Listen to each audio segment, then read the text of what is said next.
Donc, bonjour à tous, je m'appelle Olivier Bertrand, je travaille au bureau d'études chez URM Automatisme. Donc aujourd'hui, un webinaire un peu particulier, étant donné qu'on est en collaboration avec OnRobot, qui est notre partenaire pour les planches collaboratives. Donc vous verrez un petit peu deux présentations, on va dire, qui se suivent, deux présentations, une un peu généraliste de ma part pour URM, et une voilà, plus ciblée produit OnRobot pour OnRobot, donc Cédric qui nous accompagne. Bonjour Cédric. Bonjour à tout le monde. Donc, je vais faire un court rappel sur la robotique industrielle et la cobotique, et ensuite on ira sur les produits OnRobot. Donc, voilà, moi le sujet c'était de faire une petite mise en contexte sur la robotique industrielle. Donc moi je vois ça comme une amélioration des machines de production un peu classiques. Donc ça apporte, c'est là pour apporter de la flexibilité, un robot, beaucoup de précision et de répétabilité et une maintenance rapide. Alors l'exemple que je prends souvent, alors voilà, c'est notre ligne Hermaflex, où on a remplacé le regroupement encaissage, pour ceux qui connaissent la machine, par le RO10, qui donc n'est plus un robot cartésien, mais bien un robot 6 axes, qui est une cellule de regroupement sur laquelle on fait de la production, de la manipulation. Donc on voit souvent la robotique industrielle. Moi je donne souvent l'image aux gens qui ne connaissent pas trop des chaînes de production dans l'automobile qui, avec cette chaîne de robots qui fait de l'assemblage, souvent de la soudure par point aussi. Et donc c'est très représentatif étant donné que dans l'automobile, c'est vraiment là où on retrouve le plus de robots. Là, j'ai mis une petite étude donc d'IFR où on voit les principaux acteurs dans l'industrie qui utilisent des robots industriels. Donc voilà, dans l'électronique, l'usinage, l'industrie plastique et l'agroalimentaire. La robotique collaborative, ça part un petit peu donc du coup de la robotique industrielle, surtout mécaniquement, hein. On récupère un peu la même enveloppe, mais donc voilà, on a rajouté tout un aspect sécurité autour de ça, étant donné qu'on a une collaboration ou une coexistence dans le même environnement de travail entre l'homme et la machine, avec de l'assistance à la tâche, de l'assistance au levage, de la robotique mobile, donc ça ce sont les AGV, Auto-Guided Vehicle, de la robotique de service, donc chez nous vous verrez du Pepper, du Nao, des choses comme ça. Et un exemple que peut apporter la robotique collaborative, c'est voilà, moi j'ai mis la programmation par apprentissage, donc là on peut imaginer la personne qui guide la trajectoire du robot pour ensuite l'amener exactement où on veut plutôt qu'avec un terminal. Euh, pour apprendre les points. Donc, on peut considérer ça comme un gain de temps sur la programmation de point par point. Et donc, là, on avait un exemple de polissage avec un produit OnRobot sur un salon. Brièvement, quelques chiffres. Donc, on voit en 2017 environ 10 000 cobots face à presque 400 000 robots industriels, dont énormément en Chine, c'est toujours le cas aujourd'hui. En 2019, une évolution avec presque plus de deux fois le chiffre en cobots. Et donc, on retrouve quand même beaucoup les cobots, plus principalement dans les PME. C'est ce qu'on observe. Les secteurs à fort potentiel pour la robotique collaborative, donc c'est la transitique, on en a parlé un petit peu avant, c'est les AGV, la robotique mobile.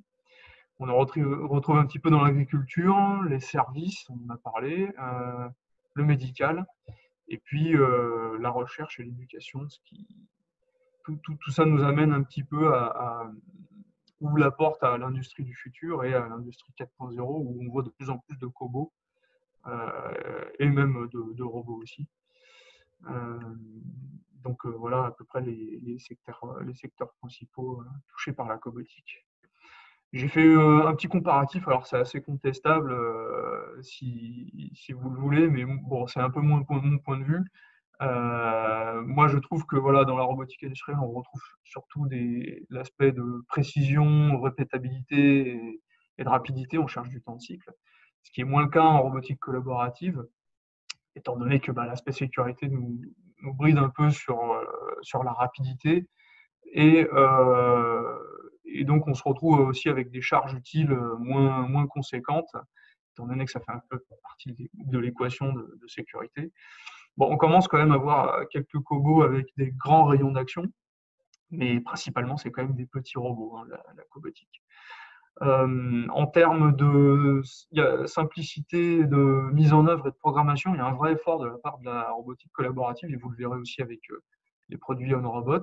Le but n'étant pas un technicien roboticien, ça, c'est vraiment pour la robotique industrielle. On trouve des cobots où finalement on n'a pas besoin d'être un grand expert pour commencer à faire des programmes relativement simples. Et donc l'aspect important qui est inexistant en robotique industrielle, en robotique collaborative, c'est donc l'interaction avec l'opérateur et la compliance, donc qui est voilà, inexistant en robotique classique, si j'ose dire. Cédric, je te laisse la main, donc on arrive sur les produits OnRobot. Merci. Hop, je prends la main du coup. Hop, en espérant que vous voyez toutes et tous mon écran et je passe en mode diaporama tout de suite. Pour ma part, c'est bon. Parfait. Bon, merci beaucoup en tout cas pour cette introduction, Olivier. Bonjour à toutes et à tous. Donc, je m'appelle Cédric Vandermerch. Je suis ingénieur d'application au sein de OnRobot. Donc, parmi les activités que j'ai, je m'occupe principalement de tout ce qui va être support technique, conception d'applications, animation de conférences. Et j'ai la chance de couvrir la France et l'Italie. Donc, voilà pour une rapide introduction. On va passer quelques moments ensemble, une dizaine, quinzaine de minutes, peut-être un petit peu plus, évidemment, pour vous présenter OnRobot. Peut-être que vous avez déjà eu l'opportunité de croiser du matériel OnRobot, que ce soit chez vous en installation ou alors que ce soit sur des salons ou même en communication. Le but du jeu, c'est de vous faire une présentation globale de l'entreprise, une présentation de la philosophie et de la vision de OnRobot. Évidemment, si vous avez des questions, n'hésitez pas à nous interpeller, moi et Olivier. On sera un plaisir de vous répondre. L'idée, c'est que avec ERM, qui est donc notre partenaire France pour l'éducation, donc sur la partie robotique et cobotique, c'est qu'on puisse créer d'autres webinaires par la suite qui seront eux plus spécialisés sur des applications spécifiques. Donc, à juste titre, Olivier mentionnait le fait que nous développions des applications de préhension collaborative, mais désormais, OnRobot, c'est beaucoup plus global que ça. On ne fait pas que de la préhension, on va maintenant s'attaquer à toutes les applications disponibles et existantes dans l'industrie. Donc, là où il y a une application, là où il y a un robot collaboratif ou un robot industriel de faible charge, il y a un potentiel pour OnRobot d'être présent. Mais je vous laisserai découvrir ça au fur et à mesure. Une bonne application révolutionne l'automatisation, on va dire que c'est un peu notre mantra. Ça paraît logique dit comme ça, mais il y a encore beaucoup trop de cas de figure à l'heure actuelle dans toutes les industries. On ne parle pas seulement que de la PME, on va aussi parler des très gros groupes industriels où forcément, quand on parle d'automatisation, ça va être un peu la machine complexe, très compliquée à changer, à mobiliser, à modifier. Parce que tout simplement, dans la plupart des cas, l'application n'a pas été forcément bien conçue dès le départ, ou alors la ligne n'a pas été forcément conçue dès le départ. Donc justement, pour répondre à tous ces soucis-là, on a eu 3 idées en tête pour développer les bases d'un robot. La première, c'est la notion de flexibilité et de facilité de déploiement. À savoir, on veut faire en sorte que nos outillages, que nos applications puissent basculer d'une tâche à l'autre sans nécessité de programmation supplémentaire ou d'échange d'outils. Vous le savez sans doute autant que nous, on est en période d'industrie 4.0 et le sujet principal de l'industrie 4.0, c'est la flexibilité des lots de production ou également la flexibilité d'une ligne de production, donc changer de gamme.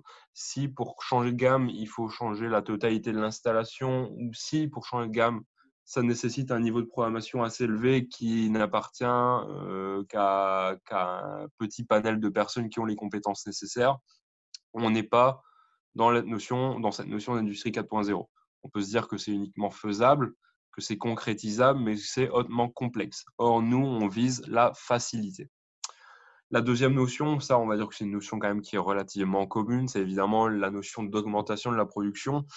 Donc là, on va vraiment chercher on va dire l'assurance et la qualité de fonctionnement. Il ne faut pas assumer que parce qu'on travaille principalement sur la robotique collaborative, de la robotique légère, on sera moins performant qu'une application industrielle qui est censée tourner 24 heures sur 24, 7 jours sur 7. Non, nous sommes un industriel, nous avons des performances industrielles et pour ça, il est important que tout le monde en ait conscience. C'est pas parce qu'on se dit collaboratif qu'on doit se dire que ça, il y a une qualité perçue qui est à un degré moindre qu'un constructeur beaucoup plus industriel. Et enfin, la dernière notion, c'est diminuer le coût de l'automatisation. Forcément, l'automatisation, c'est un coût, normalement, notamment quand on doit rétrofiter un vieux process, quand on doit réassembler une nouvelle machine, quand on doit tout simplement créer à partir de rien une nouvelle ligne. Donc tout ça, ça a forcément un coût. Et si, dès le départ, on se focalise sur la conception de l'application pour la penser de manière collaborative, intelligente, flexible, d'entrée, ça va diminuer le coût de l'automatisation parce qu'on va gagner un temps précieux sur la remise en route, sur l'installation, sur les compétences. Donc tout ça, en fait, mis bout à bout, ça fait partie d'une image globale de la conception dans laquelle on veut s'inscrire pleinement. Donc voilà, la bonne application révolutionne l'automatisation est résumée par 3 idées simples: la flexibilité et facilité, l'augmentation de la production et la diminution du coût de l'automatisation. Maintenant, le robot là-dessus a construit sa propre vision. Alors, c'est une notion qui est un peu difficile à traduire en français. On a cette notion qu'on appelle le one-stop shop. Donc, pour faire simple, hein, on essaye de créer l'équivalent d'Amazon ou d'Alibaba pour tout ce qui va concerner les applications collaboratives robotiques. Donc, c'est-à-dire, on veut faire en sorte qu'à partir du moment où vous avez une idée en tête d'application collaborative que vous souhaiteriez mettre en place, un robot a forcément une solution pour vous, à vous proposer pour pouvoir couvrir votre besoin. Mais pour ça, ça ne va pas se faire tout seul. Il va falloir 4 points précis sur lesquels il faut que nos robots soient présents partout. La première, c'est la possibilité de fonctionner sur la totalité des robots du marché. Et ça, c'est une chose aujourd'hui que OnRobot assume. Évidemment, OnRobot va fonctionner de prime abord avec les principaux robots collaboratifs du marché. Donc, ça va être du Universal Robots, du Hanwha, du Tuzan, du Techmanom Ron, j'en passe d'autres, mais également des robots industriels. Donc là, on va retrouver les plus classiques, hein, que ça va être du Fanuc, du Kuka, du Yaskawa. Là encore, on en passe. Vraiment, l'idée, c'est qu'on soit le plus universel possible, qu'il n'y ait pas de traitement de faveur pour un roboticien par rapport à un autre. Donc ça, vous avez l'assurance que nos applications sont fonctionnelles sur la totalité des robots du marché. La deuxième, ça va être évidemment couvrir toutes les applications. Et là, c'est peut-être là qu'est le plus gros chantier actuel. Vous avez qu'à voir le nombre déjà de types d'industries différentes. Et pour chaque type d'industrie, quelle est la topographie, quelle est vraiment la façon dont ces industries fonctionnent, quelles sont les applications qui leur sont propres. Et là encore, la philosophie de nos robots, c'est de pouvoir couvrir un maximum toutes les applications qui peuvent exister dans l'industrie. Troisième point, c'est tous les accessoires. En plus de parler donc d'applications, il va falloir également des choses pour mettre en œuvre ce qu'on dit pour pouvoir justement fonctionner sur tous ces robots, toutes ces applications. Donc, il va nous falloir un panel, un catalogue assez large pour pouvoir répondre à tous ces besoins. Et enfin, le dernier point, c'est toutes les industries. Ça recoupe un peu cette notion de toutes les applications. On ne veut pas faire de traitement de faveur, par exemple pour l'industrie automobile, quand bien même c'est l'industrie qui est la plus demandeuse de robots. On va travailler aussi bien pour l'industrie agroalimentaire que l'industrie de l'électronique, que pour l'industrie du textile, par exemple, peu importe. Donc vraiment, cette notion d'universalisme, de pluralité de compétences, où vraiment on veut faire en sorte que si vous avez un besoin d'application collaborative, vous ayez le réflexe d'aller voir chez OnRobot pour voir ce qu'on a à vous proposer, de construire, de dialoguer et de créer ensemble la meilleure application qui vous convient. Avant d'enchaîner, on va refaire un petit historique. Alors, comme je disais, peut-être que vous avez entendu parler d'OnRobot déjà, auquel cas tant mieux. Sinon, on a l'occasion justement de rebalayer un petit peu cet historique. OnRobot est une société danoise qui a été fondée en 2015 par l'un des anciens fondateurs d'Universal Robot, qui est parti d'une feuille blanche pour construire justement ce fameux one-stop shop d'applications collaboratives. On s'est d'abord focalisé sur la création de préhenseurs parallèles que vous retrouvez la plupart du temps. Et à partir de 2018, OnRobot a commencé à grandir pour pouvoir justement devenir le OnRobot qu'il est aujourd'hui. Donc à partir de 2018, il y a eu toute une phase de fusion et d'acquisition de différentes compagnies, des compagnies robotiques qui avaient une technologie qui était novatrice, qui pouvait être considérée comme une plus-value assez conséquente pour les applications robotiques collaboratives. On va retrouver par exemple la société hongroise qui s'appelle Optoforce, qui crée et qui s'était fait l'expert de capteurs de force et de coupe basés sur une technologie optique.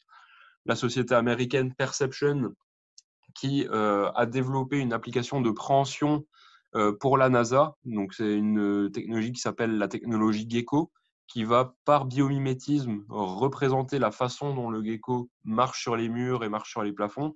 Et nous, on va retravailler ça de manière à rendre cette application réelle et industrielle. On va après retrouver deux autres sociétés danoises, Purple et Blue Workforce, qui, elles, nous ont fourni le savoir-faire pour tout ce qui va concerner la vision, l'appréhension agroalimentaire et l'appréhension à vide.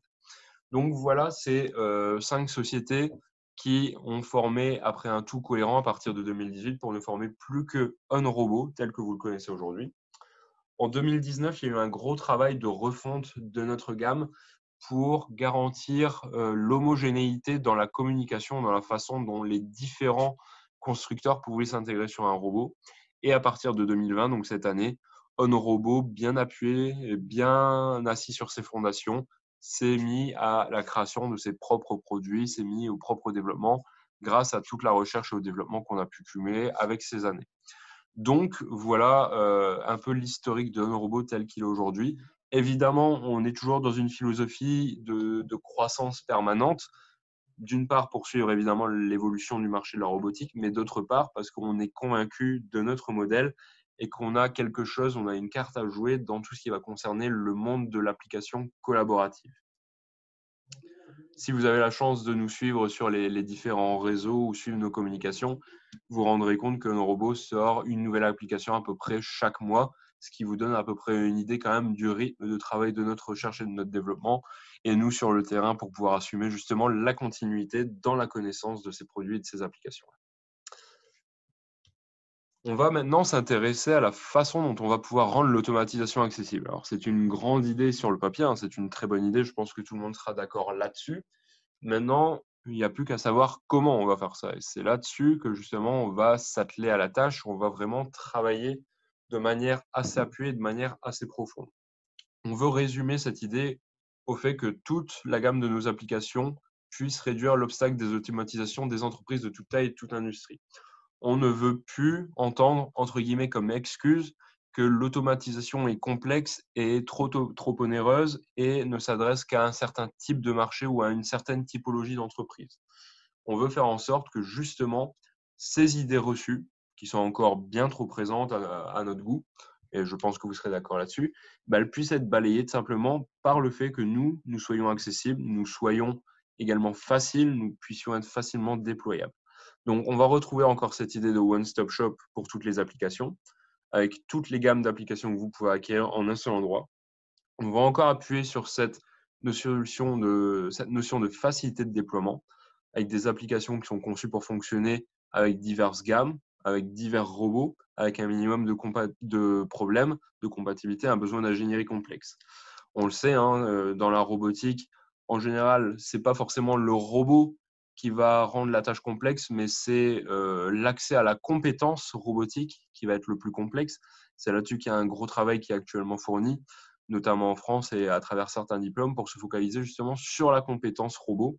Mais pour pallier à ça, en attendant, il faut faire en sorte qu'on puisse justement passer outre cette compétence en appuyant tous nos efforts sur la facilité de déploiement, d'utilisation et d'exploitation. Et enfin, le dernier point, c'est la notion d'opération intelligente, où il faut justement faciliter cet accès avec une programmation qui va être facilitée, avec des technologies d'outils intelligents qui vont permettre une plus grande précision, fiabilité et croissance de production. Là, basiquement, pour ce point-là, on va suivre un peu la mouvance qui a été créée par la robotique collaborative, qui vise justement à rendre la robotique beaucoup plus accessible, un petit peu plus intelligente, plus intuitive et toujours permettre également une croissance de la production. Donc là-dessus, on a quand même des racines communes avec la robotique collaborative, même si, comme je le dis, on s'adresse à tout type de robots, que ce soit des cobots ou des robots plus industriels. Vous avez par exemple sur cette photo un exemple d'application telle qu'on la voit, telle qu'on la pense. Sur un robot hier, on a la possibilité de venir fixer jusqu'à 2 applications. Donc, on va avoir une préhension à mort relativement classique qui va être très universelle dans la façon d'appréhender des objets. Vous allez pouvoir gérer des courses, vous allez pouvoir gérer des efforts, vous allez pouvoir gérer également les aspects sécurité qui concernent le domaine de l'application collaborative. Et sur un autre côté, vous pouvez y adjoindre une application qui va faire de la préhension à vide, sans compresseur. On a cette philosophie à Honorobot d'utiliser toutes nos applications sans air comprimé. Donc, toutes nos applications fonctionnent uniquement avec de l'électricité et en général, on fait en sorte de ne pas fonctionner sur du triphasé. On fait en sorte de fonctionner sur secteur, tout comme les robots collaboratifs, pour être le plus facilement déployable là encore. Donc là, l'idée, c'est vraiment de vous montrer qu'on peut penser à peu près tout et n'importe quoi en termes d'application pour peu que vous ayez l'idée de rendre une application collaborative. Et après, c'est à notre rôle d'échanger. C'est entre nos robots, l'utilisateur final, les partenaires, d'imaginer la meilleure application qui puisse répondre à ce besoin. On a vraiment cette démarche d'intégration, de démarche holistique, de compétences. Alors, on va se pencher encore sur cette notion de one-stop shop. Alors, vraiment, pour insister dessus, comme je vous le disais, c'est clairement pas une notion qui est facilement traduisible en français, mais je pense que cette notion en anglais parle d'elle-même. Comment on va pouvoir résumer cette notion de one-stop shop? La première, donc, c'est le fait d'avoir une gamme complète d'applications. On ne peut pas se vanter d'être un point central où tout le monde passera si notre offre est trop limitée. Si on est en mesure de fournir que des grippers et si on est en mesure de fournir que des systèmes de préhension à vide, basiquement, et je pense que vous serez d'accord là-dessus, on ne pourra pas être considéré en aucune façon comme un carrefour pour tout ce qui va concerner les applications collaboratives. Donc pour ça, il nous faut fournir de gros efforts de recherche et de développement pour continuer d'innover, pour construire de nouvelles applications et avoir la gamme la plus étendue possible. On va vraiment être sur cette notion d'intégration horizontale dans un premier temps. Le deuxième point, ça va être la compatibilité. Là encore, on disait que Honorobot fonctionne avec tous les robots du marché. Pareil, pour avoir cette notion de one-stop shop, on ne peut pas se dire one-stop shop si on ne fonctionne qu'avec un ou deux types de robots prédéfinis. Là, pareil, si on veut être vraiment considéré comme un carrefour, il faut qu'on puisse concerner le maximum de personnes, il faut qu'on puisse concerner le maximum d'industries, peu importe le type d'installation. Donc, que ce soit de l'UR, que ce soit du Yaskawa, du Fanuc, du Kuka, peu importe, il ne faut pas que ce problème de compatibilité soit un problème. Il faut que justement nous soyons une solution pour tout le monde. Et enfin, le dernier point, très important et qui nous tient particulièrement à cœur ici en Honorobot et à ERM, c'est le soutien à l'information où, dans un premier temps, on est en mesure d'accompagner justement les utilisateurs pour acquérir les connaissances sur les produits afin de renforcer l'engagement avec des sessions de formation. On n'est vraiment pas sur un environnement complexe, mais avant d'utiliser cet environnement, il convient quand même d'avoir cette démarche d'intégration, de pensée globale, de façon dont on peut améliorer notre process. Et c'est là-dedans qu'on va avoir toute notre valeur ajoutée dans ce soutien à la formation. Vous aider d'une part au déploiement de nos outils, à la maîtrise de notre environnement, et puis après à la maîtrise, à la conception globale de l'environnement dans lequel nous allons nous insérer. C'est vraiment là-dessus qu'on a peut-être le plus d'efforts à pousser et à fournir tous ensemble. Donc voilà, avec ces 3 briques, on est en mesure de pouvoir affirmer que si on répond à ce cahier des charges, on pourra éventuellement être considéré comme le carrefour inévitable pour tout ce qui va concerner les applications collaboratives. Là, vous voyez par exemple encore une autre application qui a été installée sur le dernier Kobo Yaskawa à HC10, où on va retrouver cette application de préhension à vide qui est totalement flexible, donc que vous allez pouvoir personnaliser à loisir, que ce soit en termes de puissance de vide créé, que ce soit en termes de cups que vous allez pouvoir utiliser, que ce soit en termes d'outillage que vous allez pouvoir attribuer pour pouvoir couvrir un maximum d'applications. Ici, par exemple, on a pensé cette application pour faire un packaging relativement simple de boîtes, donc avec des prises assurées.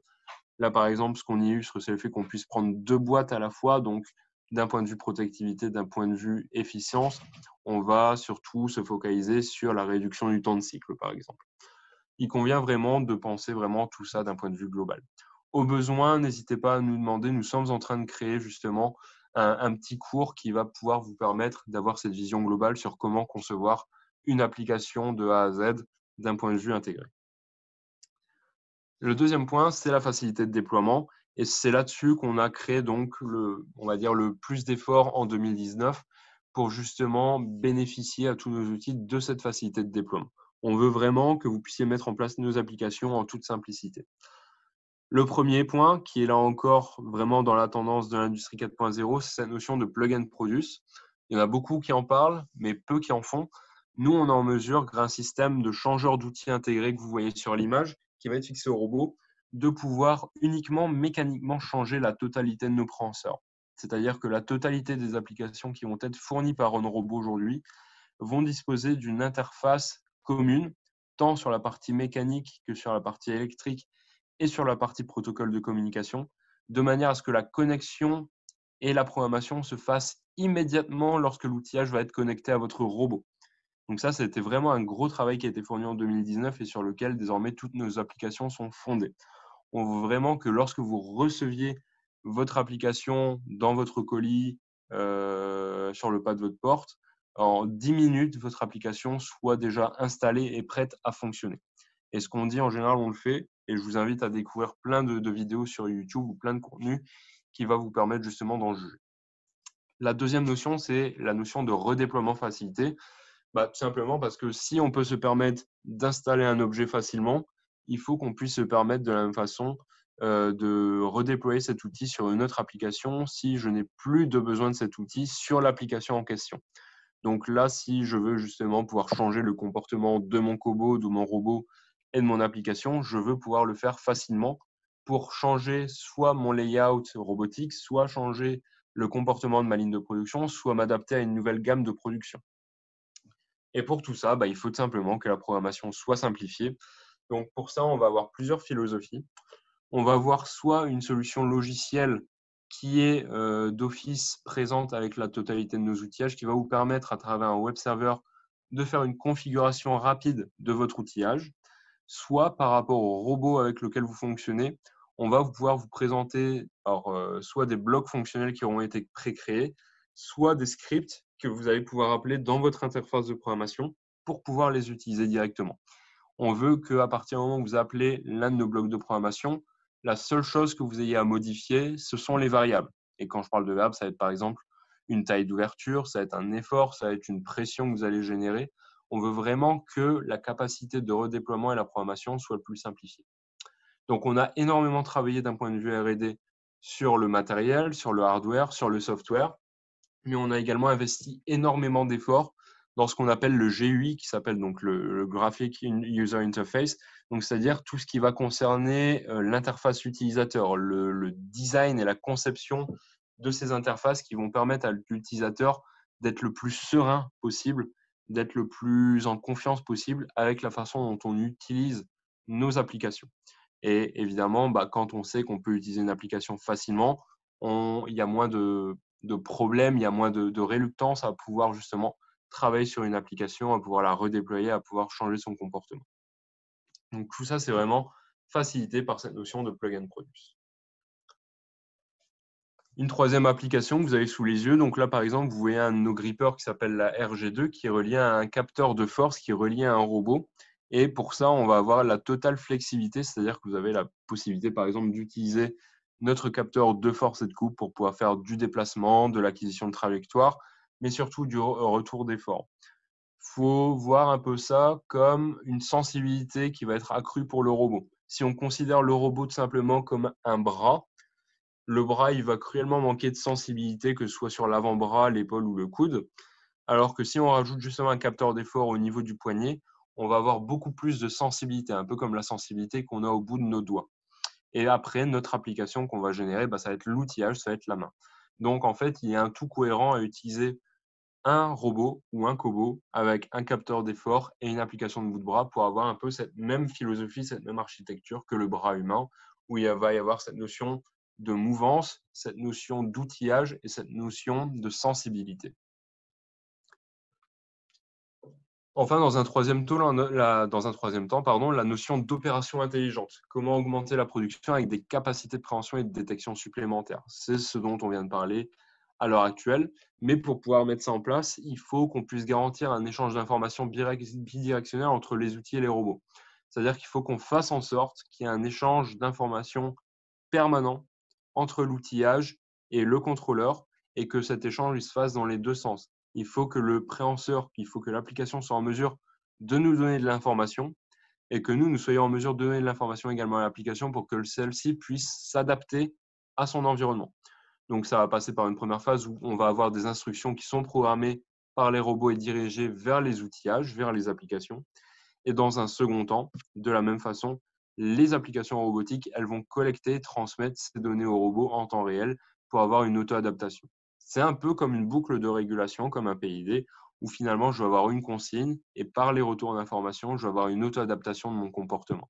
Sauf que cette fois-ci, évidemment, cette auto-adaptation, elle va se faire par la scrutation de l'environnement, mais elle va aussi se faire par la collaboration qui existe entre le robot et l'humain. Donc, c'est aussi à nous, opérateurs qui vont travailler conjointement avec le robot, de fournir ces données temps réel pour pouvoir adapter le comportement du robot à son nouvel environnement. Par exemple, ici, vous avez une application où on va pouvoir assembler des robots, des Lego, pardon. Les Lego, tout comme les meubles Ikea, c'est en quelque sorte le plus gros challenge de la robotique à l'heure actuelle. On a tendance à dire que si un robot est en mesure de pouvoir assembler des Lego ou un meuble Ikea de lui-même, ça voudra dire qu'il sera en mesure déjà de comprendre des instructions extérieures, d'évoluer dans un environnement dynamique et mouvant, qui ne sera pas donc figé, et surtout de pouvoir voir et pouvoir appréhender la totalité des différentes pièces qui se présenteront à lui. Or, évidemment, on n'en est pas encore là, mais on peut considérer ça un peu comme le Graal de la robotique, faire en sorte qu'un robot, à l'avenir, soit en mesure de lui-même, sans aucune intervention extérieure, d'assembler un meuble Ikea. Donc là, c'est un premier pas où, par exemple, on va pouvoir venir guider le robot pour faire un assemblage d'un set de Lego. Pour résumer, la philosophie, c'est peut-être cette slide qui sera la plus importante. On veut vraiment faire en sorte que le type de robot que vous utilisiez ne soit pas un frein. Donc, peu importe le robot, on sera compatible. Peu importe l'application également sur laquelle vous souhaitez travailler, il y a de fortes chances qu'on ait quelque chose qui puisse répondre à votre besoin. Que ce soit des technologies de préhension classiques avec des morts parallèles, des technologies de préhension à vide sans compresseur, des technologies un petit peu plus originales comme le Gecko ou alors la 3FG15 pour on va dire, des applications beaucoup plus spécifiques, des applications de soft gripper où on va travailler donc cette fois-ci sur la déformation du gripper pour pouvoir notamment travailler dans le domaine de l'agroalimentaire. Donc c'est vraiment quelque chose d'important, hein. C'est pas le gripper qui va adapter ça, qui va vraiment appuyer sur l'outil et donc adapter le produit à saisir. C'est le produit à saisir qui va donner sa forme extérieure au préhenseur. Donc il y aura vraiment cette notion d'adaptation. On va avoir également des systèmes de vision qui commencent vraiment à être, on va dire, essentiels dans la façon dont un robot va pouvoir fonctionner avec son environnement extérieur. Des applications de vissage où là, on n'est vraiment plus sur de l'appréhension, mais on est vraiment sur des applications très spécifiques et très pointues. On a également des notions d'applications de polissage, de ponçage que vous allez pouvoir retrouver. Et comme je vous disais précédemment, on va avoir vraiment un programme d'évolution de gamme extrêmement changé, que ce soit sur la fin de l'année 2020 et même encore sur 2021. Donc c'est pour ça que je vous encourage à suivre la page Jeune Robot, que ce soit sur vos réseaux sociaux, sur Facebook, sur LinkedIn, ou même vous tenir au courant régulièrement de nos avancées pour qu'on puisse avoir la possibilité de travailler ensemble par la suite. Donc voilà pour cette présentation de nos robots. J'espère avoir été le plus complet possible, le plus global et également le moins, on va dire, le moins pointu. Vous avez nos contacts, donc Cédric Vandermersch pour ma part, je suis votre relais technique si vous avez la moindre question technique, et Monsieur Laurent Buzine qui sera également le relais commercial. Mais pour tout ce qui va être activité commerciale, comme je vous le disais, on a la chance de pouvoir travailler avec ERM qui est très réputé en France pour ses activités dans l'éducation. Donc, je vous invite à contacter ERM pour toute demande commerciale ou pour toute interrogation qui pourrait vous concerner. C'était le premier webinaire qu'on a organisé conjointement. Normalement, il devrait y en avoir bientôt au moins 3-4 qui devraient suivre, qui eux seront beaucoup plus concentrés sur des applications. J'espère en tout cas avoir été le plus clair possible. Je rends la parole à Olivier. Merci à vous pour votre attention. Merci Cédric pour cette présentation complète et entière. Alors hop, je vais récupérer la main. Voilà. J'ai bien aimé l'exemple de Lego qui est une vision très, très danoise finalement. Mais C'est pas faux, oui. C'est même pas fait exprès. j'ai trouvé ça sympathique. Donc effectivement, moi d'ailleurs je peux vous montrer un petit peu. Là, j'ai depuis peu reçu, là, je ne sais pas si on voit à l'écran, la Tissot Zone Robot. Là, je suis en train de travailler dessus. Et c'est vrai que je vous avoue que l'aspect plug and play, il y est. Hein. En plus, c'est très bien fini. Vous voyez, il y a très peu de jeux et vraiment, c'est une simplicité impressionnante pour changer d'outil. Et c'est le but, j'ai envie de dire. De notre côté, donc vous avez nos interlocuteurs commerciaux correspondant à vos différentes régions. Si vous êtes plutôt côté industriel, donc ce sera Monsieur Torciello, qui depuis peu est désigné aux applications robotiques dans l'industrie, et donc cobotique aussi. Je ne sais pas si vous avez des questions. Je ne crois pas en avoir vu passer jusqu'à présent. Et ma foi, en tout cas, on vous remercie d'avoir suivi ce webinaire et on a hâte de continuer les webinaires avec OnRobot. Et si je ne m'abuse, donc ce webinaire a été enregistré, donc vous aurez très certainement la possibilité d'y accéder ultérieurement ou de le partager avec vos collègues également. C'est bien ça, Olivier? Exactement. Il est enregistré.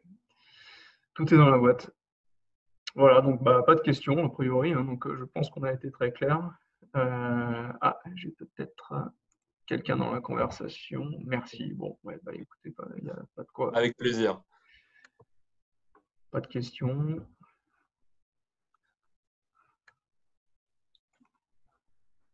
Bon, on a été relativement clair, Cédric, je crois. J'espère. Vos outils sont-ils utilisables en environnement extérieur? Ah oui, au niveau des IP, alors peut-être, c'est ça la question? Alors, j'ai pas la question. Alors, attendez que je regarde. Alors voilà, Alors, en environnement extérieur, d'accord. utilisable en environnement extérieur? Et j'imagine Alors, peut-être qu'il y a une question sous-jacente au niveau de l'IP. c'est une excellente question. Alors là, pareil, ça va dépendre de la façon dont on va penser l'application dans sa globalité. Toutes nos applications sont en minimum IP54, mais on dispose de 2 applications qui montent jusqu'à IP67. Donc, ça va être le gripper à 3 doigts et le soft gripper pour pouvoir justement être facilement exposé à des éclaboussures, à des environnements humides, à des environnements sales. Donc, ça va dépendre de l'application. Je vous invite, Monsieur Brunat, à nous recontacter ou à contacter ERM pour qu'on puisse en discuter, pour voir justement de quoi il en retourne. Voilà, si J'avoue vous que c'est avez la une première application fois. en particulier, ouais. J'avoue que c'est la première fois que j'ai ce genre de demande sur un travail, un environnement en mer. Donc, je suis très curieux de pouvoir échanger avec vous sur le sujet. En tout cas, on a des applications qui sont IP67. Donc, théoriquement, on ne craint pas justement l'exposition à des environnements Ouais. où les éclaboussures sont communes. IP67, c'est déjà bien costaud, hein, il me semble. Ça veut dire qu'on peut avoir un outil immergé pendant une demi-heure. Ok. Donc, nous avons répondu, j'espère, à votre question. Donc, je réponds dans les questions-réponses de mon Si côté. Monsieur Brunet veut nous contacter directement, c'est avec plaisir qu'on pourra en discuter. Très bien. Pas d'autres questions, donc? Ok, écoutez, si vous avez des questions qui vous viennent un peu tardivement, n'hésitez pas, vous avez nos contacts. Donc je pense on peut arrêter le webinaire ici. On peut clore la cérémonie. Voilà. Merci Cédric, merci Anne-Robot, merci à vous au Merci chat Olivier. pour vos Merci interventions. à, ouais, merci à tout le monde d'avoir participé. On vous dit à très bientôt.